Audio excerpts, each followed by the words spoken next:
आदाब, मैं हूं खुर्शीद रब्बानी। इस्तकबाल करता हूं आप सभी का हमारे मसाइल में। बजट का मौसम है, आम इंतखाबात जो है वो अगले साल होंगे। ऐसा माना जा रहा है कि अब जो बजट पेश हुआ है वो लोगों को मुतासिर करने के लिए हुआ है, लेकिन सवाल ये उठता है कि आम बजट में अक़लियती तबके को, खास तौर से अक़लियती तबके को क्या कुछ मिला, उसकी उम्मीदों पर यह बजट पूरा उतरता है कि नहीं, और जो उसकी उम्मीदें हैं वो पूरी हो पाएंगी नहीं। और इस अहम इशू पर बात करने के लिए बहुत खास मेहमान यहाँ पर मौजूद है। सबसे पहले इनका तारुफ हम करा दें। हमारे साथ हैं जाने माने इकोनॉमिस्ट डॉक्टर जावेद जमील साहब, इस्तकबाल है आपका। और इनके अलावा हमारे साथ मौजूद हैं चेयरमैन हैं ज़कात फाउंडेशन के डॉक्टर जफर महमूद साहब, आपका भी इस्तकबाल है। और इन दोनों के अलावा हमारे साथ मौजूद हैं कमाल फारूकी साहब, आप सेक्रेटरी हैं समाजवादी पार्टी के। और इन सब के अलावा ऑडियंस के दरमियान भी एक खास मेहमान मौजूद हैं, जर्नलिस्ट हैं ये अफसारुल हसन साहब। इनसे भी हम जानने की कोशिश करेंगे कि ये बजट को कैसे देखते हैं। डॉक्टर जावेद जमील साहब, सबसे पहले आपके पास आएंगे। बजट का मौसम चल रहा है, मरकजी हुकूमत जो है बजट पेश कर चुकी है, आम बजट पेश कर चुकी है, और बहुत सारी स्टेट्स भी, तकरीबन सभी स्टेट्स भी अपने अपने स्टेट्स का जो है बजट पेश कर चुके हैं। सबसे पहला जो है रिएक्शन क्या है, अक़लियती तबके के लिहाज से हम देखें, मुसलमानों के लिहाज से देखें, क्या जितनी ज़रूरत थी उतना बजट मिला? देखिए, पहली बात तो मैं ये अर्ज़ कर देना चाहता हूँ कि मैं पिछले कई सालों से इस बात पर जोर देता आया हूँ कि बजट जो है किसी कंट्री की इकोनॉमी के लिए सबसे इम्पॉर्टेंट डॉक्यूमेंट होता है। लेकिन अब बड़े अफसोस की बात है कि मुसलमान ऑर्गेनाइजेशंस, मुसलमान इंटेलेक्चुअल्स, मुस्लिम जमातें इस मसले के ऊपर बहुत ज़्यादा करती नहीं आई हैं। ना कोई प्री बजट सर्वे होता है, ना बजट के ऊपर कोई रिएक्शंस होती हैं। लेकिन इस मर्तबा मुझे इस बात की खुशी हो रही है कि मुस्लिम ऑर्गेनाइजेशंस और मुस्लिम इंटेलेक्चुअल्स ने इस सिलसिले में बहुत पेशकदमी की है। और ख़ास तौर पर मेरे बाईं तरफ डॉक्टर जफ़र महमूद साहब मौजूद हैं। इनका मैं ख़ास तौर पर इनको मुबारकबाद पेश करता हूँ कि इन्होंने इस समत बहुत कोशिशें की। इस साल का बजट जो है वो जाहिर है कि चूँकि इलेक्शन आने वाले हैं तो हर शख्स के जहन में ये है कि इलेक्शन चूँकि करीब है तो इसलिए बजट इलेक्शन वाला होगा। लेकिन एक इम्कान ये भी है कि एक इलेक्शन से पहले एक बजट और आएगा, तो इसलिए इस बार का जो बजट है वो मिक्स बजट है। ये हुकूमतों का आम तौर पर तरीका ये होता है कि वो जब इलेक्शन में जीतते हैं और हुकूमत बनाते हैं तो पहले 3 साल वो जो बजट पेश करते हैं वो पूरी की पूरी तरह कॉरपोरेट जो वर्ल्ड उनको गाइड करता है उसके मुताबिक उनकी मर्जी के लिए उनको फ़ायदा पहुंचाने के लिए पेश किया जाता है। चौथे साल कुछ मिक्स बजट पेश होता है कि जिसमें थोड़ा सा आवाम की सोची जाती है, थोड़ा सा कॉरपोरेट वर्ल्ड की सोची जाती है। लेकिन जब बिल्कुल इलेक्शन के करीब का जो बजट होता है उसमें कोशिश ये की जाती है कि आवाम को खुश किया जाए। तो इस मरतबा भी ऐसी कोई मिली जुली कोशिश हुई है। और चूँकि मुसलमान उस आवाम का हिस्सा है, मुझे थोड़ा सा एतराज़ ये है कि जब हम मुसलमान बजट को डिस्कस करते हैं, उसके ऊपर बहस करते हैं, तो हम हमेशा उसे प्योरली मुस्लिम एंगल से सोचते हैं कि मुसलमानों को क्या मिला, कितना माइनॉरिटी अफेयर्स मिनिस्ट्री को मिला, वक्फ बोर्ड को क्या मिला, अलीगढ़ मुस्लिम यूनिवर्सिटी को क्या मिला। हमारी सोच इसमें निस्बतन हमें बदलने की ज़रूरत है।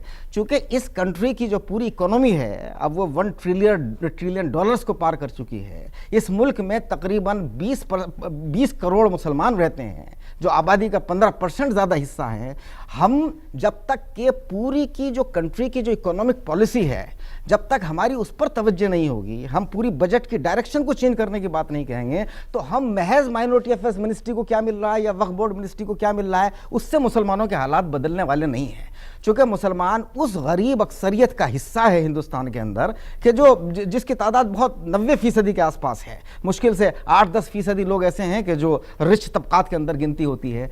तो इसलिए बजट के अंदर जो हमारी तवज्जो होनी चाहिए वो इस बात पर होनी चाहिए कि आखिर जो कंट्री के अंदर इकोनॉमिक डिस्पैरिटी बेनतहा है, region to region disparity, community to community disparity, state to state disparity, उस सारी डिस्पैरिटी को दूर करने के लिए बजट में क्या इक़दामात किए गए हैं। सफर महमूद साहब, आपको क्या लगता है? आप कह रहे हैं कि आप इस हिसाब से इसको मत देखिए कि ये अक़लियती तबके के लिए बजट है कि नहीं है, आप इसको ओवरऑल देखिए। आपको नहीं लगता कि अक़लियती तबके के लिए अगर बजट नहीं होगा अलग से, उनकी फलाह बहबूदी के काम कैसे होंगे? अक़लियतों के लिए इन जनरल और ख़ास तौर से मुसलमानों के लिए इस बजट में तकरीबन ब्लैंक है, ज़ीरो।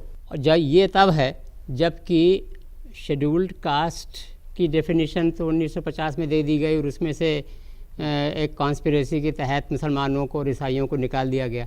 हाँ, फ़र्क ये हो गया कि साहब मैं और मेरे आबा व अजदाद फ़र्ज़ किए नाई थे या लोहार थे या अभी भी हूँ, तो मैं शेड्यूल कास्ट नहीं हो सकता चूँकि मैं मुसलमान हूँ। लेकिन अगर मैं हिंदू हो जाऊँ तो मैं मिल जाऊँ, मराद मिल जाएंगी। तो शेड्यूल्ड कास्ट के लिए तो 40,000 करोड़ रुपए का प्लान चल रहा है, अलग से सब प्लान, स्पेशल कंपोनेंट बजट के अंदर। और जबकि शेड्यूल कास्ट की टोटल आबादी 20% है। और मुसलमान ये आदाद व शुमार जो है मरदमशुमारी के, उसके हिसाब से मुसलमान 13.5% हैं। तो और ये 20% के मुकाबले में 13.5% होता है, कितना आप जो निकाल लें आप 20 25 13 65%, तो उसका 65% कम से कम होना चाहिए था। वो एक रुपया भी कोई नहीं हुआ इसके अंदर। सिर्फ एक समझ लिए जले पे नमक छिड़कने वाली बात है। 3700 करोड़ रुपए के तकरीबन 3700 करोड़ रुपए मुसलमान के लिए नहीं है, मिनिस्ट्री ऑफ माइनॉरिटी अफेयर्स के लिए है। माइनॉरिटी अफेयर्स में 5 माइनॉरिटीज़ आती हैं और जितनी स्कीमें गवर्नमेंट की माइनॉरिटीज़ के लिए हैं उसमें ज़्यादातर इस्तेफादा उसका जो है नॉन मुस्लिम माइनॉरिटीज़ को ही मिलता है।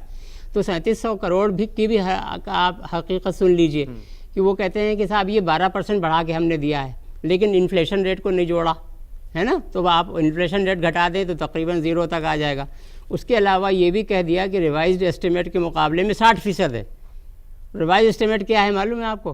पिछले साल जो माइनॉरिटी अफेयर्स मिनिस्ट्री को जो बजट दिया गया था ओरिजिनली, उसमें से 1000 करोड़ रुपए वो खर्च नहीं कर पाए, बिल्कुल अपनी नाकारकर्दगी की वजह से। तो बजाय इसके कि उसकी वो गिरफ्त की जाती फाइनेंस मिनिस्टर की तरफ से, गिरफ्त नहीं की गई बल्कि उसको एक पॉजिटिवली लेके पेश किया गया कि साहब हमने तो 60% बजट बढ़ा के ज़्यादा दे दिया, जबकि हकीकत ये है कि मुसलमानों के लिए तो तकरीबन 0 है। 3 ख़ास चीज़ें ऐसी हैं: इक्वल अपॉर्चुनिटी कमीशन, इंसेंटिव्स के ऊपर बेस करते हुए स्कीम्स बनाना, इंसेंटिव देने के लिए बेस्ड ऑन माइनॉरिटी इंडेक्स, तनव्वो की बुनियाद के ऊपर, और तीसरा वक्फ डेवलपमेंट कॉरपोरेशन।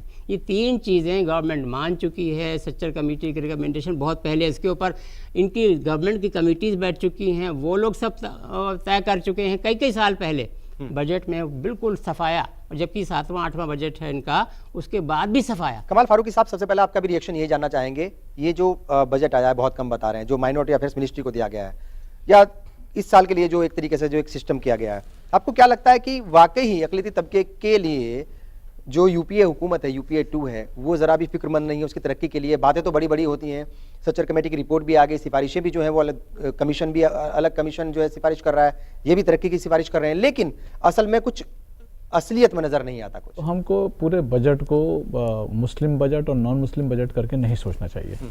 उसकी वजह यह है कि ऐसा कहीं नहीं लिखा कि जो बाकी जो बजट में जो भी प्रोविजंस हुए हैं वो मुसलमानों को नहीं मिलेंगे।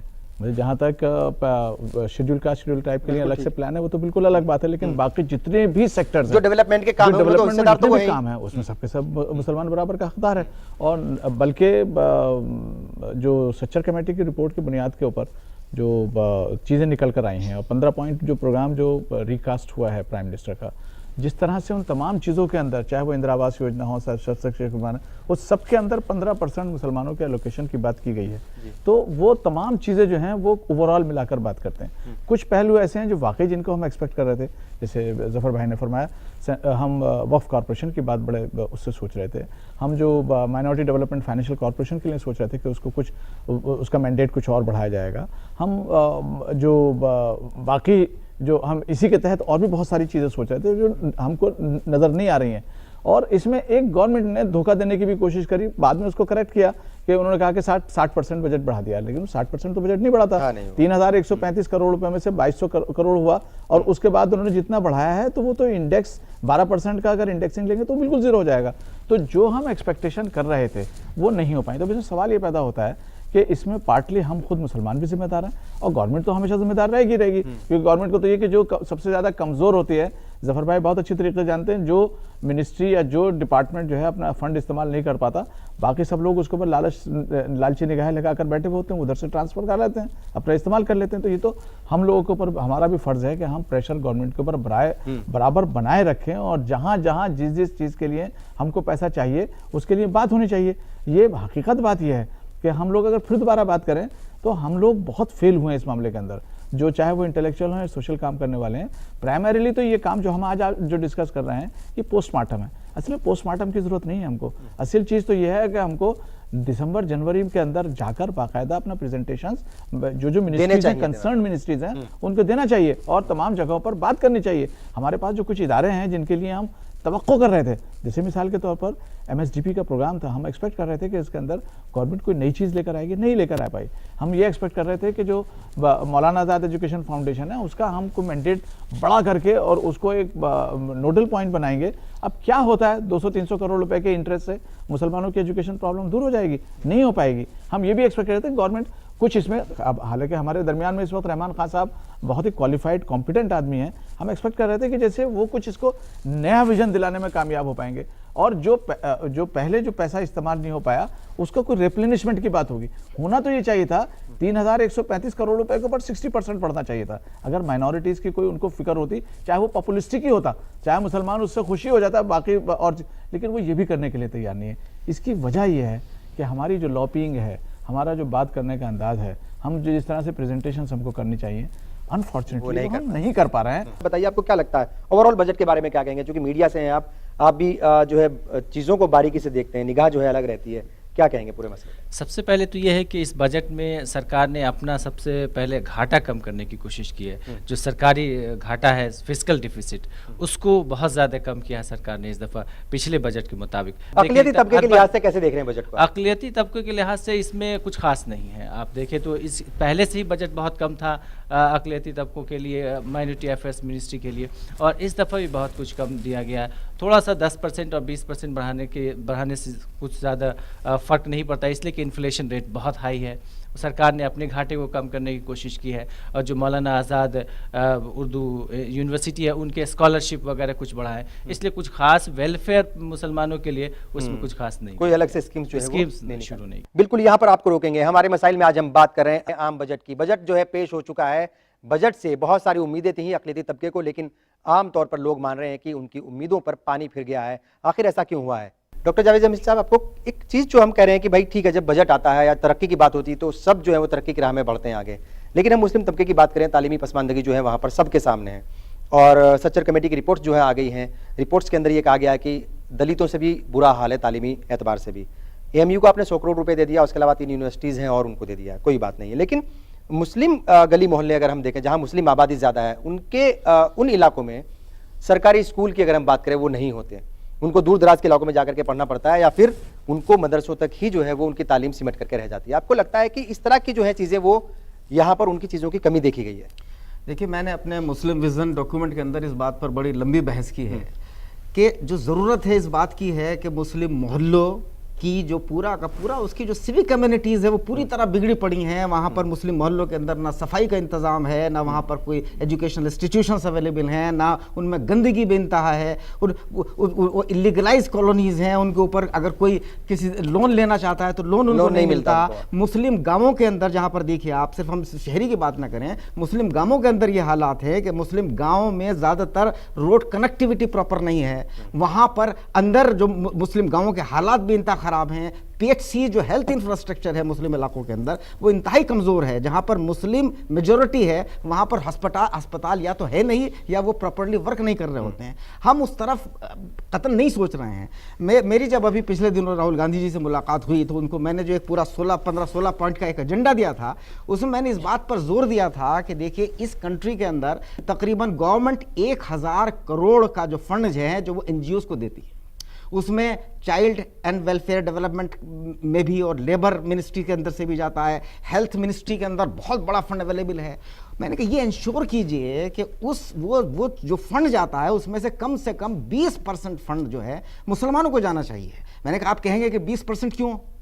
इसलिए कि NGOs का तो मतलब ये है कि NGOs का काम ही ये है कि तबकात जो पसमानदा हैं उनके लिए स्पेशल एफर्ट किए जाए। मुसलमान कहने को 15% है, लेकिन जब उनकी वो पसमानदा है तो उनको कुछ एक्स्ट्रा चाहिए। तो आप 20% NGOs अगर हेल्थ के डायरेक्शन में काम कर रही होंगी, अगर एजुकेशन की फील्ड में काम कर रहे होंगे, अगर वेलफेयर की फील्ड में काम कर रहे होंगे, अगर लेबर एजुकेशन, डिसेबिलिटी को लेकर बहुत सारे फंड्स अवेलेबल हैं, ड्रग एडिक्शन को लेकर बहुत सारे फंड्स अवेलेबल हैं, उसमें मैंने एक प्रपोजल दिया था कि भाई मुसलमानों में फ़ुकरा की बड़ी तादाद है, उसके लिए एक रिहेबिलिटेशन का एक बड़ी स्कीम चलाई जा सकती है। तो लेकिन उस सिलसिले में कोई कोशिश नहीं की गई। और ये एक ऐसा मैदान है जो मैं समझता हूं कि अगर मुस्लिम ऑर्गेनाइजेशंस और इंटेलेक्चुअल्स इस पर ज़रा सा तवज्जो दे दें और इस बात को मनवाने की कोशिश करें कि जितना एनजीओस को फंड जा रहा है ये बाकायदा तय किया जाए कि उसका 20% फंड मुस्लिम एनजीओस को मुस्लिम इलाकों में वर्क करने के लिए दिया जाएगा। तो इसका एक बहुत बड़ा मेजर इम्पैक्ट आ सकता है। अब के इस मरतबा एक चीज़ की गई है कि भाई जो मौलाना आज़ाद एजुकेशन फाउंडेशन के तहत जो स्कूल चल रहे हैं उनमें एक डॉक्टर का एक इंतज़ाम किया गया है, जो एक पॉजिटिव स्टेप है जिसकी हम लोग वकालत करते हैं। इसी में और चीज़ भी ऐड की जा सकती है कि भाई जो बड़े मुस्लिम इंस्टीट्यूशंस हैं उनमें उनके साथ में मॉस्क हो सकती है, उस मॉस्क का एक इमाम हो सकता है, उसकी जिम्मेदारी भी गवर्नमेंट ले सकती है। उसके अलावा हर शहर के अंदर कम्युनिटी डेवलपमेंट कम्युनिटी सेंटर्स की बड़ी सख्त ज़रूरत है। आपने दिल्ली में देखा कि इंडिया इस्लामिक कल्चर सेंटर बना तो उसका कितना बड़ा इम्पैक्ट कल्चरल लेवल के ऊपर उसका आया है, लेकिन ज़्यादातर शहरों में इस तरह के कम्युनिटी सेंटर्स नहीं हैं। तो हमने सजेस्ट किया कि जो PPP जो एक गवर्नमेंट की स्कीम है, पब्लिक प्राइवेट पार्टनरशिप, उसके तहत हर डिस्ट्रिक्ट के अंदर, हर शहर के अंदर कम से कम एक कम्युनिटी सेंटर को डेवलप करने में गवर्नमेंट मदद करे मुसलमानों के साथ, कि उनको ज़मीन अगर प्रोवाइड करनी है तो गवर्नमेंट करे, या जो भी उसके पूरे अखराजात हैं उसमें कुछ हिस्सादारी हो, कुछ मुसलमान करें, कुछ ये करें, तो इसका भी एक बहुत बड़ा इम्पैक्ट आ सकता है। लेकिन मैंने जैसे बताया कि दोनों तरफ कमज़ोरियाँ हैं कि हम लेने वाले भी नहीं हैं और गवर्नमेंट देने वाले नहीं है। कमाल फारूकी साहब, जैसे आपने भी बात की है एजुकेशन के मामले में जो पसमानदगी वो तो सबके सामने, हेल्थ और हाइजीन का मसला भी है अक़लियती तबके के सामने, खासतौर से मुसलमानों के सामने। इस तरफ भी ध्यान देना बहुत ज़्यादा ज़रूरी था, और ख़ास तौर से छोटे छोटे शहरों में, छोटे छोटे कस्बों में, गाँव में जा करके वहाँ तक चीज़ें नहीं पहुँच पाती, वहाँ तक जो सहूलियात है वो नहीं पहुँच पाती। ये जो सेगमेंट है या ये जो सेक्टर है, इसको भी जो है वो कहीं ना कहीं छोड़ दिया गया। कि एनजीओस का रोल बहुत अहम रोल है। हमारे एनजीओस बिल्कुल नहीं बन पा रही हैं, और अगर एनजीओ बन भी पा रहे हैं तो वो उतना पॉजिटिव काम इतना ज़्यादा नहीं कर पा रहे हैं, उतना एक्टिव होकर के नहीं कर पा रहे, एक्टिव नहीं होकर कर पा रहे हैं। अब हमारे पास जो देखिए दो बहुत अहम इनेक्टमेंट आए हैं हमारे पास। एक हमारे पास RTE आया, राइट टू एजुकेशन एक्ट आया, और एक हमारे पास RT आया, राइट टू इन्फॉर्मेशन एक्ट आया।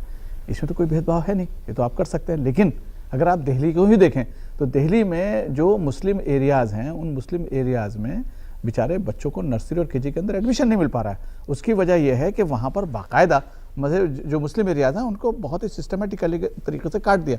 लेकिन हम ये पूछना चाहते हैं कि वो इतनी बड़ी आबादी के अंदर कितनी पिटिशंस फाइल हुई हैं हाई कोर्ट के अंदर, कितना मुझसे डायरेक्टरेट ऑफ एजुकेशन के अंदर हमें अप्रोच किया है, ये क्यों नहीं कर पा रहे हैं हम? अगर ये सब कुछ कर लें तो जो RTE के अंदर जो बेसिक पैरामीटर्स हो गए हैं वो तो गवर्नमेंट को मजबूर है गवर्नमेंट करने के लिए, और उसके लिए बाकायदा उसके पास पैसा मौजूद है। लेकिन सवाल तो ये पैदा होता है, माँ भी अपने बच्चे को उस वक्त तक दूध नहीं पिलाती जब तक बच्चा रोता नहीं। अब हमने अभी तक रोना ही नहीं सीखा। ये माइंडसेट बन गया है, ये वाकई ऐसा है ऐसा। मैं तो आपको मिसाल दे रहा हूँ ना कि इस वक्त, क्योंकि मेरा ताल्लुक थोड़ा सा एजुकेशन से भी है, और सियासत से तो है, पूरा आप, मैं सियासत की बात ही नहीं कर रहा अभी, इसलिए मसले को बात करूंगा तो बहुत दूर तक निकलेगी। लेकिन मैं तो एक बात ये कह रहा हूँ कि पूरा ओखला एरिया, जो मैं समझता हूँ शायद पूरी दुनिया का सबसे बड़ा एजुकेटेड जो स्लम है, उसकी बात कर रहा हूं मैं, जहां तकरीबन हर दूसरा घर जो है वहां पर आपको पोस्ट ग्रेजुएट आदमी मिल जाएगा।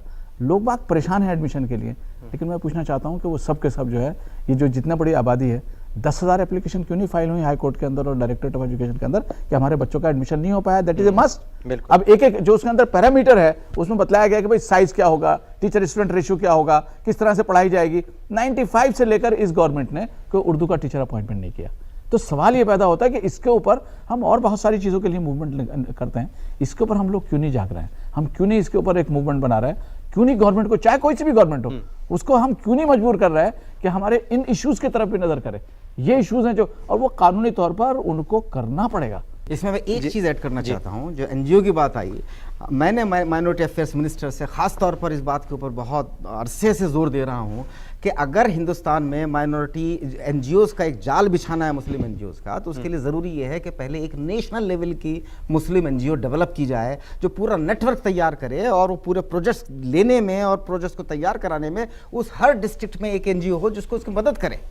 तो ये अगर चीज़ कर ली जाएगी तो ये एक ऐसा इक़दाम है कि जिसके बहुत दूर रस्म नताइज निकल सकते हैं। बिल्कुल। अफसरुल हसन साहब, एक सहाफ़ी की निगाह से या उसके नज़रिए से अगर आप देखें, क्या लगता है आपको, जो हमारी लीडरशिप है या जो हमारे रहनुमा हैं वो जद्दोजहद नहीं करते, वो हुकूमत से जाकर के मिलते नहीं, या जो नुमाइंदे हैं, जो बजट बनाने वाले हैं, या एक जो पूरा सिस्टम होता है वहाँ जाकर के मिलते नहीं, उनको बताते नहीं कि कम्युनिटी की ये ज़रूरतें हैं, ये पूरा कीजिए, जद्दोजहद की आपको लगता है कि कमी है कहीं? जो हमारे नुमाइंदे हैं उनको इस बात का ज़्यादा ख्याल रखना चाहिए, इसलिए कि वो हमारे दरमियान आते हैं और वो हमारे मसाइल बखूबी जानते हैं, लेकिन वो पार्टी पॉलिटिक्स में गुम होकर रह जाते हैं। ख़ास करके अगर देखें, अगर मरकज़ी सरकार में कांग्रेस पार्टी की सरकार है और उसमें बहुत 23 पार्टियाँ ऐसी हैं जो सरकार में शामिल हैं और उनको या तो बाहर से सपोर्ट कर रही, तो उन पार्टियों का भी हक बनता है, उनके जो नुमाइंदे हमारे पास आते हैं ख़ास करके उनको जागरूक ज़्यादा होना चाहिए और जो ताकि हमारे जो मसाइल है वहाँ तक के वो पहुँचा सके। अच्छा ज़फ़र महमूद साहब, सारी बातें हुई हैं,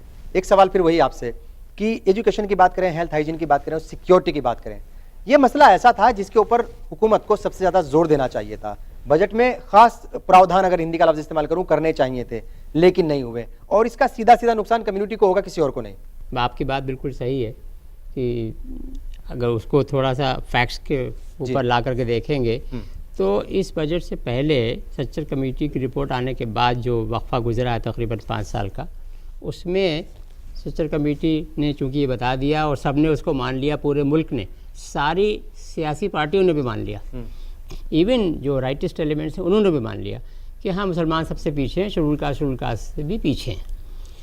तो उसके लिए उन्होंने ये किया कि एक बनाया मल्टी सेक्टोरल डेवलपमेंट प्लान और उसके लिए 90 डिस्ट्रिक्ट्स को चुना, माइनॉरिटी कंसंट्रेशन डिस्ट्रिक्ट्स को चुना उन्होंने कहा यहाँ पर ये स्पेशल प्रोविजन स्कीम लगेगी और यहाँ पर इसके लिए हम स्पेशल बजट दे रहे हैं बहुत लंबा चौड़ा। गवर्नमेंट ने 90 डिस्ट्रिक्ट सेलेक्ट करके लगा दिए वेबसाइट के ऊपर, ये 90 डिस्ट्रिक्ट्स हैं, है ना। वो एक अलग बहस है कि वो 90 डिस्ट्रिक्ट सही हैं या नहीं, वो तो मेरे ख्याल में ठीक ही हैं। तो वहाँ पर बजट दे दिया और वहाँ पर ईयर आफ्टर ईयर ये होने लगा कि भाई हाँ भाई यहाँ पर स्कूल एक्स्ट्रा बनने चाहिए, यहाँ रोड बढ़िया बननी चाहिए, बस स्टैंड बनने चाहिए, है ना, अस्पताल, प्राइमरी हेल्थ सेंटर, ये सब चीज़ों के लिए बजट हो गया। हर्ष मंदर साहब को सब लोग जानते हैं, यहाँ फॉर्मर IAS ऑफिसर जिन्होंने रिज़ाइन कर दिया था और उसके बाद अपनी NGO बना ली थी। उन्होंने साल भर तक जो मुस्लिम कंसंट्रेशन डिस्ट्रिक्ट्स हैं डिफरेंट स्टेट्स में, वहाँ पर उन्होंने अपनी रिसर्चेस करवाई, सर्वेस करवाए, उनके आदमी वहाँ हफ्तों महीनों रहे और वहाँ के बाशिंदों से बातचीत की और उस खुद हालात देखे और गवर्नमेंट ऑफिसर से बातचीत की, उसके बाद अपनी रिपोर्ट दी। उनकी सारी रिपोर्ट ही इसी बात के ऊपर है कि सच्चर कमेटी की जो रिकमेंडेशन थी उसकी वो इन डिस्ट्रिक्ट्स में इम्प्लीमेंट नहीं हो पाई और उन्होंने ये कहा है कि एक्चुअली ख़र्चा तो हुआ है, वहाँ डेवलपमेंट का काम भी हुआ है, लेकिन ओवरवेलमिंगली उन एरियाज़ में हुआ है जहाँ अक़लियतें रहती ही नहीं हैं विद इन द डिस्ट्रिक्ट। इस वजह से ये उन्होंने कहा, वो बहुत सही कहा, उसके मुसलमानों ने बड़ी ज़बरदस्त तायद भी की और दूसरी कम्युनिटी माइनॉरिटीज़ ने भी कि साहब अब आप डिस्ट्रिक्ट को यूनिट ना माने, अगर मुसलमानों के लिए, माइनॉरिटीज़ के लिए प्लानिंग करनी है और उसका इम्प्लीमेंटेशन करना है तो उसको डिस्ट्रिक्ट को आप यूनिट ना माने, बल्कि आप रूरल एरिया में, देही इलाके में गाँव को माने और जो शहरी इलाका है वहाँ वार्ड को माने, ताकि कम से कम ये तो हो जाए कि ये भाई ये गांव है, ये वार्ड है जहाँ पर इतने माइनॉरिटीज़ के लोग रहते हैं, वहीं पर लगाओ।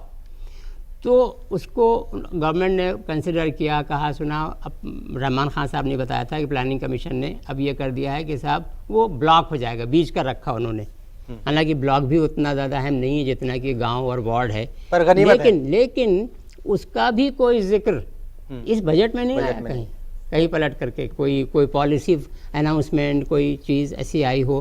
भाई ठीक है, आपने अगर एक डिसीजन ले लिया, प्लानिंग कमीशन का अनाउंसमेंट हो गया, तो कम से कम वो तो अब तो करिए, ये तो हो जाए कि अब जो नया सैंक्शन होगा फाइनेंशियल ईयर से वो उसी हिसाब से चलना चाहिए, लेकिन वो भी अभी नहीं हुआ। अभी कमाल भाई ने एक बात कही थी कि साहब वो ज़िमनी तौर के ऊपर कही थी कि जो 15 पॉइंट प्रोग्राम है प्राइम मिनिस्टर का, उसमें मुसलमानों के लिए 15% ख़र्चा होता है। ऐसा I am afraid, I am sorry, ऐसा नहीं है। मुसलमानों के लिए एक्सक्लूसिवली कहीं कोई रिजर्वेशन, किसी पैसे का कुछ नहीं है। लेकिन प्राइम मिनिस्टर ने भी ये बात कही थी। एक मिनट होना चाहिए, ईयर मार्क्ड है अगर तो माइनॉरिटीज़ के लिए है, 15% सब चीज़ माइनॉरिटीज़ के लिए है। मिश्रा कमीशन ने ये ज़रूर कहा था कि आप जो 15% जो कुछ भी करें उसको, उसमें आप 10% यानी कि 2/3, 2/3 हिस्सा उसका जो है वो मुसलमानों के लिए रखिए, क्योंकि अक़लियतों के अंदर मुस्लिम्स जो हैं वो 73% हैं, लेकिन होता अब तक उसका उल्टा आया है, मुसलमानों को बहुत कम हिस्सा मिला है और ज़्यादातर बाकी अक़लियतों को मिला है, क्योंकि वो ज़्यादा बेदार हैं शायद इसलिए भी। और दूसरी चीज़ ये बात भी हुई थी कि भाई हमने कुछ से बजट से पहले मुसलमानों की तरफ से कोई रिप्रेजेंटेशन हुआ कि नहीं हुआ, तो बेइंतहा रिप्रेजेंटेशंस हुए। और खाली रिप्रेजेंटेशन ये नहीं होता कि जाकर के कागज़ दे दिया, वो तो दिया गया। उसके अलावा अखबारात में, इंग्लिश मीडियम में भी, चूँकि गवर्नमेंट जो है उसी को पढ़ती है, वो इंटरनेट के ऊपर डाउनलोड करना भी आसान होता है, सारी मुद्दे बयान करके बजट से बहुत पहले से सब कर दिए गए थे। उसके बाद भी मुसलमानों को जो है तकरीबन इग्नोर कर दिया गया है इस बजट में। यानी कहीं ऐसा नहीं लगता आपको कि आपने जो है वो बातें तो रख दी गवर्नमेंट के सामने या जो जिम्मेदार अफसरान है उनके सामने, फॉलोअप जो है वो नहीं कर पाते कई बार? नहीं साहब, देखिए ऐसा है, ये बात बहुत सोची समझी है गवर्नमेंट की तरफ से। भाई गवर्नमेंट जब खुद कह रही है कि सच्चर कमेटी गवर्नमेंट ने अपॉइंट की, हमने तो अपॉइंट की नहीं, उन्होंने अपॉइंट की। गवर्नमेंट, उसकी रिपोर्ट प्राइम मिनिस्टर को चली गई, प्राइम मिनिस्टर के बाद वो कैबिनेट में अप्रूव हो गई, पार्लियामेंट में टेबल हो गई, उसके ऊपर बाकायदा मॉनिटरिंग कमेटी सेक्रेटरीज की बैठ गई, है ना, ओके हाँ साहब मान लिया गया। और 50 बार अखबारात में और जगह जगह बयानात आ गए सारे इंपॉर्टेंट लीडर से, इंक्लूडिंग मैडम सोनिया गांधी, कि हाँ भाई सच्चर कमेटी रिपोर्ट को हम इम्प्लीमेंट कर रहे हैं। सब चीज़ तो हो गई ना, अब उसमें किसी को बताने की क्या चीज़ रह गई, लेकिन इम्प्लीमेंट ही नहीं हुई। जी बिल्कुल, हमारे मसाइल में आज हम बात कर रहे हैं बजट के इस मौसम में अक़लियती तबके की उम्मीदें जो हैं वो कितना पूरा होने वाली हैं, या क्या उनकी उम्मीदें जो हैं वो पूरी हो पाएंगी, इस पर हम बात करें। और कितना कुछ उनको जो है मिला, क्या कुछ मिला, क्या खोया, क्या पाया, इस पर बात हो रही है। कमाल फारूकी साहब, इंतखाबी मंशूर की अगर हम बात करें, कोई सी भी पार्टी हो, जब इंतखाबात होते हैं तो वो घोषणा पत्र उसको कहा जाए, तो उसमें बड़ी बड़ी बातें होती हैं, बड़े बड़े जो है मुसलमानों से वादे किए जाते हैं। लेकिन हम देखते हैं कि जैसे ही पार्टी जीती और उसने जो है अपनी हुकूमत बना ली या एक सिस्टम में जो है वो बैठ गई, उसके बाद कहीं कोई मोटे तौर पर जो है वो जो वादे हैं उनको भुला दिया जाता है। ऐसा क्यों होता है? बेसिकली हम लोग जो सफ़र कर रहे हैं वो हमारे पास पावरफुल लॉबिंग सेंटर्स नहीं हैं जो इन तमाम चीज़ों को रेस कर सकें, और हम लोग पीछे रह जाते हैं फिर दोबारा ये पार्टी पॉलिटिक्स में आकर, या मुझसे इंडिविजुअल जो एक दूसरे की जो रस्साकशी होती है उसके अंदर फंस जाते हैं, और इश्यूज़ जो हैं वो हमारे रह जाते हैं। और जो बजट, जो आपने बात कही ना कि पॉपुलिस्टिक बजट, बेसिकली अगर ये बजट अगर आप देखें तो बजट तो ये बहुत ख़तरनाक बजट है। उसके अंदर उसकी वजह कि इसमें दो चीज़ें बहुत ख़तरनाक हैं जो जिसने लोगों ने गौर नहीं किया। ये फिर दोबारा ये इलेक्शन को जीतने वाला बजट है। उसकी वजह क्या है कि इसके अंदर एक तो जो डायरेक्ट कैश ट्रांसफ़र की बात है, कहीं फिगर अभी इसमें इन्होंने बतलाई नहीं है कि कितना फिगर होगी, लेकिन वो जो होगा वो पूरे इलेक्शन सिनेरियो को चेंज कर देगा, क्योंकि जिसके ये बेसिकली सीधा जो है वो पॉकेट में पैसा डालने वाली बात है, बजाय इसके कि मुझे इलेक्शन वाले दिन आप 1,000 रुपए का नोट देकर बात करें, ये बिल्कुल उससे तो पहले ही एडवांस में दे दिया गया, पहले एडवांस में उसको पैसा, या एक पॉलिसी बना दी गई, पॉलिसी बन जाएगी। तो और इसका हमने देखा इंटरनेशनली भी जहां जहां ये ट्रांसफर हुआ है उसका इम्पैक्ट जो है ना रूलिंग पार्टी को पड़ा है। दूसरा जो इसमें जो एक और जो काम होने वाला है, फिर दोबारा ये जो फार्मर्स लोन्स का जो है ना, उन्होंने चिदम्बरम ने एक मरतबा फिर कहा कि हम अगर जरूरत होगी तो फिर दोबारा हम वो ले आएंगे। इसका मतलब ये है कि बेसिकली मुल्क के डेवलपमेंट के ताल्लुक से इनको कोई लंबी चौड़ी फिक्र है नहीं। प्राइमरीली मसले इनको माइनॉरिटीज़ का कुछ नहीं है कि माइनॉरिटीज़ तो बेवकूफ़ हैं, वो जाएंगे कहाँ, ये एक परसेप्शन है। दिल्ली के अंदर इतने दिन हुकूमत होते हुए हो गए, सारे शोर मचाने के बावजूद एक उर्दू टीचर हमारा आप नहीं अपॉइंट करवा पाया, क्योंकि मुसलमान जाएगा कहाँ? तो मसले के ये तो बेचारा बिल्कुल इलेक्शन के वक्त तो यही आएगा, हाँ आएगा कहाँ मसले के बीजेपी, और अब तो मोदी, और अब मसले बहुत होशियारी से कांग्रेस जिस तरह से मोदी को बिल्डअप करने के लिए अलाउ कर रही है, तो उसका मतलब ये है कि जैसे जैसे मोदी बिल्डअप होगा उसके बाद सारे जो जितने भी जो घोटाले हैं, जितनी माइनॉरिटीज़ के साथ में जो इश्यूज हैं, जो प्रॉब्लम्स सब दबा दिए जाएंगे, सब बराबर होकर के पूरा मुल्क जो है ना डिवाइड हो जाएगा, सेक्युलर वर्सेस मोदी। और सेक्युलर तो यकीनी बात है कांग्रेस सेक्युलर है, उसने हमेशा 65 साल के अंदर सेक्युलरिज्म का जो कमाल दिखलाया है वो देख लीजिए कि मुसलमान जो है उन्हीं की रिपोर्ट के बुनियाद पर, thanks to people like Zafar Mahmood, Abu Saleh Sharif, वो जो 5000 साल का जो काम था वो उन्होंने 65 साल में करके रखा। डॉक्टर साहब, इंतखाबी मंशूर की बात हो रही थी, जो पॉलिटिकल लीडरशिप है हमारी, कोई सी भी कह लो, हम माइनॉरिटी पॉलिटिकल लीडरशिप कह लो या ओवरऑल कह लो, वहां पर जो है वो जो उनकी नीयत है वो साफ नहीं होती। वादे तो कर लेते हैं, वादे करने के लिए सिर्फ कर लेते हैं कि वादा करना है, कहने में क्या जा रहा है, और नीयत साफ नहीं है, इसलिए जो है ना तो बजट में कहीं नजर आता और ना ही असलियत में कुछ होता हुआ नजर आता। देखिए मसला यही है कि पॉलिटिकल लीडरशिप चाहे वो मुसलमानों की हो, वो टोटल फेलियर है। मैंने 3-4 साल पहले एक मरतबा सवाल किया था, सैयद शहाबुद्दीन साहब और मुख्तलिफ लोग मौजूद थे, बजट के सिलसिले में मैंने सवाल किया। मैंने कहा आज तक कभी भी मुस्लिम एमपीज़ क्या बजट से पहले इकट्ठे होकर बैठे हैं कि भाई क्या करना है? तो शहाबुद्दीन साहब ने जवाब दिया कि पूरे करियर के अंदर सिर्फ एक मरतबा बजट पर क्वेश्चन भी उठाया गया है, वो मैंने उठाया था, उसके अलावा बजट पर तो एमपीज़ का हमारे ये हाल है। और सरकार का तो आपको पता है कि सरकार का या किसी भी पार्टी का, वो सिर्फ कांग्रेसी का सवाल नहीं है, हर पार्टी का मकसद सिर्फ और सिर्फ वोट पर रहता है, और उसमें कोई हर्ज भी नहीं मैं मानता, बशर्ते के पॉलिटिकल एक्सपीडियंसी के तहत वो कुछ अच्छे काम कर रहे हैं। अगर वोट, जाहिर सी बात है जब आप पार्टी में आपको वोट की ज़रूरत है, लेकिन वोट हासिल करने के लिए अगर आप पॉजिटिव इकदाम उठाते हैं तो बहुत अच्छी बात है, लेकिन अगर वो पॉजिटिव इकदाम ना उठाकर सिर्फ चंद जज्बाती मुद्दों में उलझाकर अगर आप वोट हासिल करना चाहते हैं तो वो एक ऐसा पहलू है कि जिसके ऊपर सख्त तरीन हम लोगों को रिएक्ट करना चाहिए।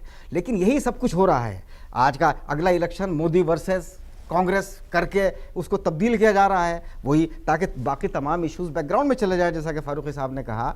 लेकिन एक प्रॉब्लम जो मुसलमान लॉबिंग में जो कमी है, और जो बात मैं बार बार कह रहा हूँ कि पिछले 30 साल में मुसलमानों ने सारा जोर महज एजुकेशन पर दिया, ज़बान से अमली तौर पर क्या किया वो सबके सामने है, लेकिन हमने अपने इकोनॉमिक डेवलपमेंट पर, हमने अपनी इंडस्ट्रीज़, कॉरपोरेट सेक्टर में हमारा इन्वॉल्वमेंट बिल्कुल नहीं हुआ। तो नतीजा ये है कि उस लेवल की शख्सियात जो उस लेवल का रिच हमारे पास में मौजूद नहीं है, जो गवर्नमेंट के ऊपर असरअंदाज हो सके, प्रेशर बना सके, प्रेशर ग्रुप नहीं है, प्रेशर ग्रुप बना सके। वो जब हमारी बैकिंग नहीं है, फाइनेंशियल बैकिंग नहीं है, तो हमारी पॉलिटिकल पार्टीज भी मजबूती के साथ उभरती नहीं, हमारी और दीगर ऑर्गेनाइजेशन, सेमी पॉलिटिकल ऑर्गेनाइजेशन या और एनजीओज भी, वो भी अपना काम नहीं कर पाती।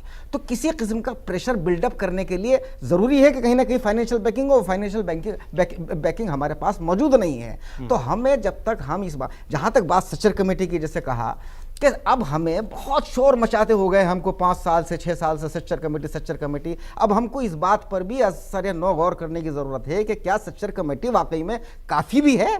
सच्चर कमेटी तो एक गवर्नमेंट ने बिठाई, उसका एक अपने एक डेफिनेट उनके मकासद थे, ऑब्जेक्टिव्स थे, उन्होंने एक अपने पॉइंट ऑफ व्यू से एक पॉइंट ऑफ रखा, वो कोई कम्युनिटी का पर्सपेक्टिव नहीं था उसके अंदर, उसमें बहुत सारी चीज़ें नज़रअंदाज कर दी गई। कम्युनिटी की जो जज्बाती ज़रूरियात हैं, हक़ाइक़ की जो ज़रूरियात हैं, उन पर कोई तवज्जो नहीं दी गई। तो अब हमें ज़रूरत है कि हम अपने लेवल पर भी एक ऐसा कमीशन, हम अपना ऐसी रिपोर्ट पेश करें जिसमें सारी कॉम्प्रिहेंसिव अप्रोच अपनाकर हमें बताएं कि भाई सच्चर कमेटी का, अगर मिनिस्टर्स ये दावा कर रहे हैं कि 100% इम्प्लीमेंटेशन हो गया और उसका कोई इम्पैक्ट नहीं आ रहा है, तो इसका मतलब हम अब ये कहने पर मजबूर हैं कि सच्चर कमेटी अपनी जगह, सच्चर कमेटी की रिपोर्ट मुकम्मल नहीं थी, उसमें बहुत सारी कमजोरियां थी, बहुत सारे उसके अंदर डिफेक्ट्स थे, वो बहुत एक बहुत छोटा पार्ट थी पूरी टोटल सिनारियो का। और अब वो टोटल सिनारियो क्या है, उस पर मुस्लिम इंटेलेक्चुअल्स को, मुस्लिम इकोनॉमिस्ट को, डिफरेंट मैदान के लोगों को इकट्ठे होने की जरूरत है और उसके ऊपर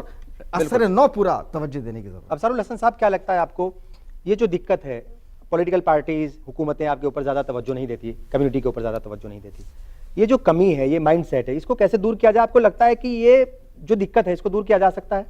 नहीं, सबसे बड़ी बात यह है यहाँ पे कि जो हमारा रिप्रेजेंटेशन है वो बहुत कमज़ोर होता है, या कहीं भी नहीं भी होता है।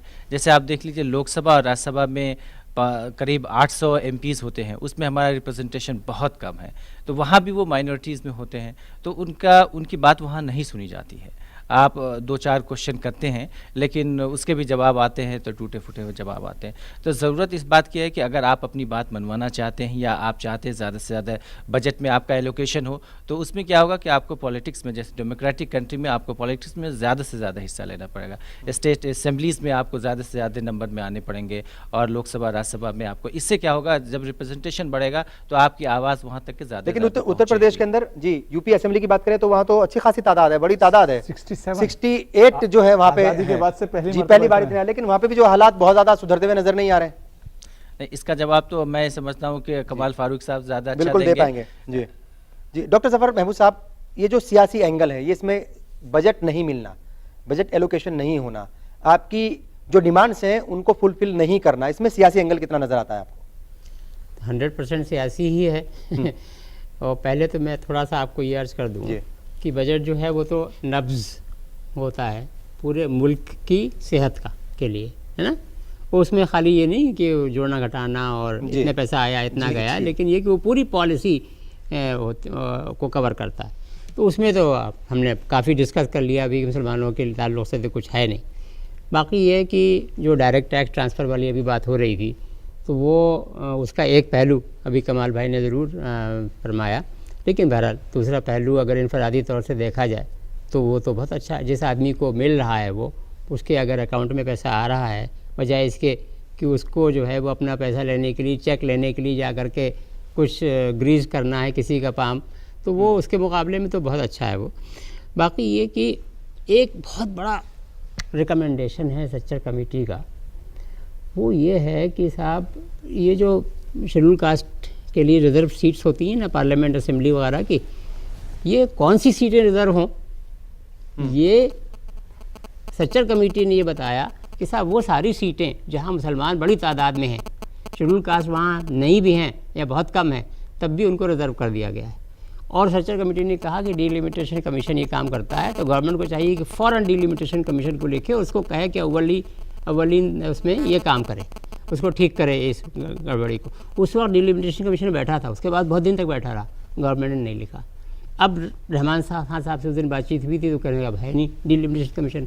हमने कहा भाई बनाइए, बिठाइए, अगर आप मुसलमान आपकी प्रायोरिटी में आते हैं तो बनाइए, बिठाइए, उसके बाद उनसे कहिए सबसे पहला ये काम करना है ख़ासतौर से।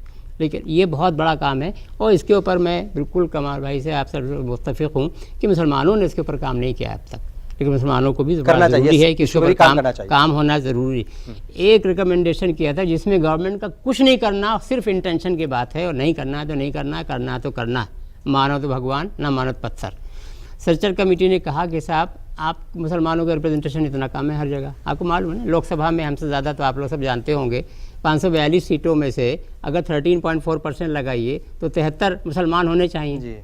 एवरेज जो आज़ादी से अब तक रहा है वो 27 का रहा है, तो 2/3 जो हिस्सा मुसलमानों का है वो किसी और, तो जाहिर उसमें बहुत से वजूह वगैरह हैं। लेकिन ये इस वजह से ये कहा गया कि भैया आप अगर जब तक ये सब नहीं कर पा रहे हैं डिलिमिटेशन वगैरह के ज़रिए, तब तक आप कम से कम नामजदगी शुरू कर दीजिए, खाली पार्लियामेंट और असेंबली में नहीं, जहाँ जहाँ आप कर पाएँ, आपके कलम में ताकत है तो नामजद तो कीजिए मुसलमान को।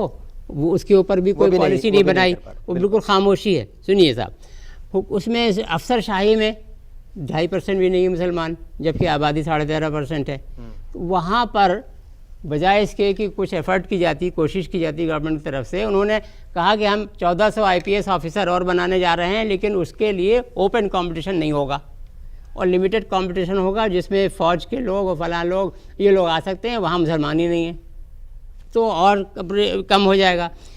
Scheme for providing quality education in madrasas, बहुत बड़ा बजट दिया जाता है हर साल बहुत बड़ा, वापस चला जाता है वो इसमें वापस चला जाता है कि उसको उन्होंने उर्दू में आज तक ट्रांसलेट ही नहीं किया स्कीम को, 26 पेज की स्कीम, और जो सिर्फ उर्दू जानते हैं तो वो कैसे उसका फायदा उठाएंगे, और उनको अंग्रेजी ही पढ़ाने के लिए है, और अगर उनको अंग्रेजी आती होती तो फिर जरूरत क्या थी, पैसा देने की जरूरत क्या थी। ठीक, इक्विवेलेंस सुनिए, मदरसा के बीच में और जो नॉर्मल स्कूलिंग सिस्टम है, यूनिवर्सिटी सिस्टम है, उसके बीच में इक्विवेलेंस, मसावियत, उसका मैकेनिज्म बनाना चाहिए।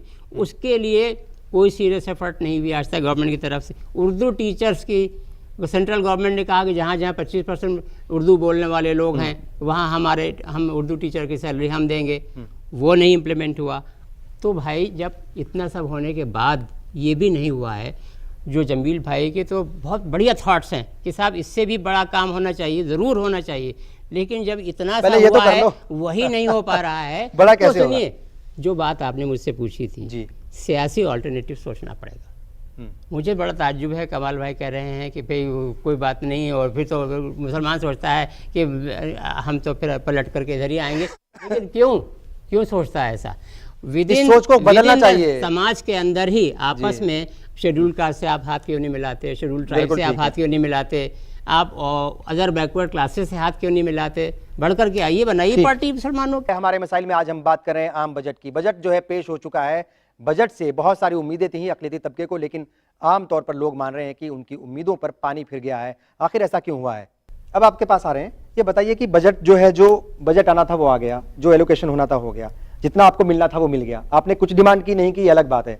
ये जो बजट मिला है, जो एलोकेट हुआ है, इसका पूरा जो है ये पूरा यूटिलाइज हो जाए, उसके लिए क्या कुछ सबको मिलकर के करना चाहिए? सबसे ज़रूरी बात यह है कि हम सबको मुत्तहिद होकर इस पे काम करना पड़ेगा, और ख़ास करके जो लोग इसमें सियासत में हिस्सा ले रहे हैं उनको भी ये देखना पड़ेगा कि जो जहाँ जहाँ एलोकेशंस हुए हैं, जिस जिस हिस्से में जिस जिस शोबे में एलोकेशंस हुए हैं, वहाँ उस पैसे का इस्तेमाल कितना सही तरीके से हो रहा है और टाइमली हो रहा है या नहीं हो रहा है। टाइम के हिसाब से उसका बहुत ज़रूरी मॉनिटरिंग जो है वो बहुत ज़रूरी है। मॉनिटरिंग बहुत इंपॉर्टेंट है। इसके लिए उनको भी और इंटेलेक्चुअल्स जो है उनको खास करके इस पर ध्यान रखना पड़ेगा कि पैसे कहाँ जा रहे हैं, या ऐसा ना हो कि वक्त चला जाए और उसका खर्च ना हो। बिल्कुल ठीक है जी, ऑडियंस भी कुछ कहना चाहते जी। मैं कमाल फारूक के हिसाब से ये सवाल करना चाहता हूँ कि हिंदुस्तान की मुसलमान जब यूपीए पर भरोसा करती है कि ये हमारी पार्टी है, चाहे जितनी भी करती है वो 10% 20%, और वहाँ से हमें कुछ हासिल नहीं हो रहा है, किसी तरह की कोई भलाई नहीं आ रही है,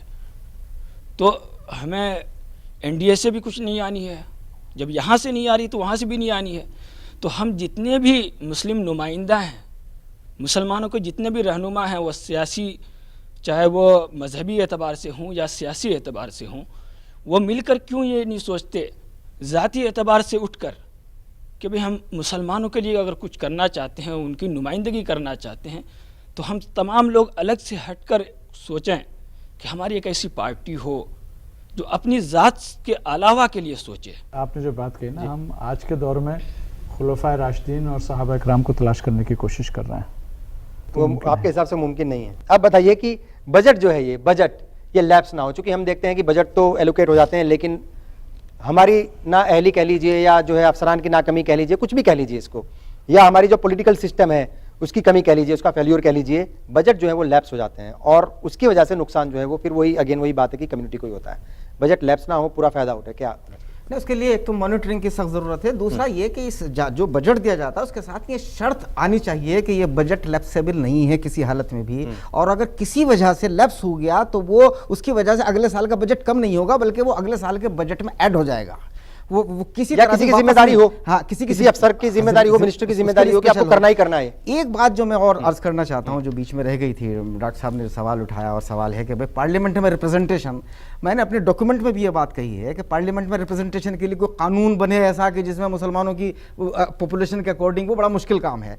लेकिन एक काम ऐसा है जो तमाम पार्टियां कर सकती हैं, वो चूंकि पार्टी के हद तक है कि हर पार्टी ये तय करे कि साहब हम अपने अगले पार्लियामेंट के इलेक्शंस में जो टिकट्स देंगे उनमें से कम 15% टिकट मुसलमानों को दिए जाएंगे, पहली बात। दूसरी बात ये कि जब वो रिजल्ट्स आएगा, रिजल्ट आने के बाद में अगर विनिंग कैंडिडेट्स में 15% मुसलमान नहीं आए हैं तो वो ये वादा करे कि जो कमी है वो राज्यसभा और लेजिस्लेटिव असेंबलीज के अंदर उस कमी को पूरा किया जाएगा। अगर वो इतना भी वादा कर लें तो मैं समझता हूं अगर कांग्रेस इसमें पहल करे और समाजवादी फिर उसमें आ गया है, फिर बीएसपी आए, एनडीए से हम उम्मीद नहीं कर सकते बीजेपी की, लेकिन अगर ये लोग भी ये वादा कर लें तो कम से कम हमें उम्मीद है कि लोकसभा और राज्यसभा में मिलाकर जो कुल तादाद है मुसलमानों की वो 15% न सही 10% के आसपास तो आएगी। बिल्कुल डॉक्टर साहब, मैं बस मैं आ रहा हूं आपके पास। ये क्योंकि डॉक्टर साहब ने बहुत अहम बात रेज करी और मैं जरा थोड़ा सा सिनिकल इसमें हो सकता हूँ। 413 सीट्स हैं, 68 मुसलमान हैं, तकरीबन आबादी के हिसाब से बराबर सराबर हैं। हाल क्या हो रहा है? बिल्कुल वही बात है, वो पहले भी बात आ गई है। क्या हो रहा है? जी डॉक्टर जफर महमूद साहब, क्या लगता है बजट जो है ये लैप्स ना हो, किसकी जिम्मेदारी तय होनी चाहिए, और जो तंजीमें हैं, मुस्लिम तंजीमें हैं, वो कैसे अपनी जिम्मेदारी को निभाएं, और जो मुस्लिम लीडरशिप है वो कैसे निभाएं, और आम मुसलमान कैसे निभाएं अपनी जिम्मेदारी को? देखिए ऐसा है कि उसमें एक तो ये कि अफसरान जो हैं जिनकी वजह से बजट लैप्स हो, उनको उनकी जिम्मेदारी उनको आइडेंटिफाई करके कि किसकी जिम्मेदारी है, और उसके हिसाब से उनको पनिशमेंट होना चाहिए, उसका आगे के प्रमोशन के ऊपर फ़र्क पड़ना चाहिए अगर बजट लैप्स हो जाता है तो, है ना, एक बात। दूसरी चीज़ ये कि प्रेशर ग्रुप्स, अगर अपने सियासी पार्टी अपनी बना सकते हैं मुसलमान, कम से कम प्रेशर ग्रुप्स तो बना सकते हैं, तो प्रेशर ग्रुप्स बनाने बहुत आसानी से बनाए जा सकते हैं, और प्रॉपर जो है जैसे मैंने आपसे कहा कि मुख्तलिफ ग्रुपिंग्स के साथ मुसलमानों के अलावा जो मुसलमानों से हमदर्दी रखने वाले ग्रुप हैं उनके साथ जोड़ करके। तीसरी चीज़ ये कि जो अभी जमील भाई कह रहे थे कि पार्लियामेंट में कम है, उसकी वजह से पॉलिटिकल पार्टीज़ ये करें, वो तो हमारी विशफुल थिंकिंग हो सकती है कि पॉलिटिकल पार्टी ये करें, लेकिन जिसकी वजह से कमी है, अंडर रिप्रेजेंटेशन है पार्लियामेंट में और असम्बलियों में, वो वजह सिर्फ यही है कि शेड्यूल कास्ट की तारीफ में से मुसलमानों को निकाल दिया गया है कॉन्स्पिरेसी के तहत, नंबर 1।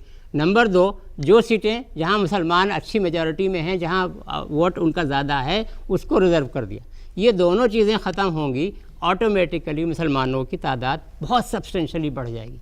बिल्कुल ठीक। क्या कहेंगे आखिर में, क्या कुछ होना चाहिए, कैसे जो है लीडरशिप जो है उसको भी जिम्मेदारी से और ईमानदारी से काम करना मेरा चाहिए? ख्याल से जो जफर भाई ने जो आखिर में जो बात कही जी। है वो बिल्कुल टीप का बंद है कि प्रेशर ग्रुप बने, और प्रेशर ग्रुप का मतलब ये हो, जैसे अब मिसाल के तौर पर सिर्फ ही माइनॉरिटी मिनिस्ट्री का बजट को मत देखिए कि 3,500 करोड़ रुपए माइनॉरिटी मिनिस्ट्री के अंदर है।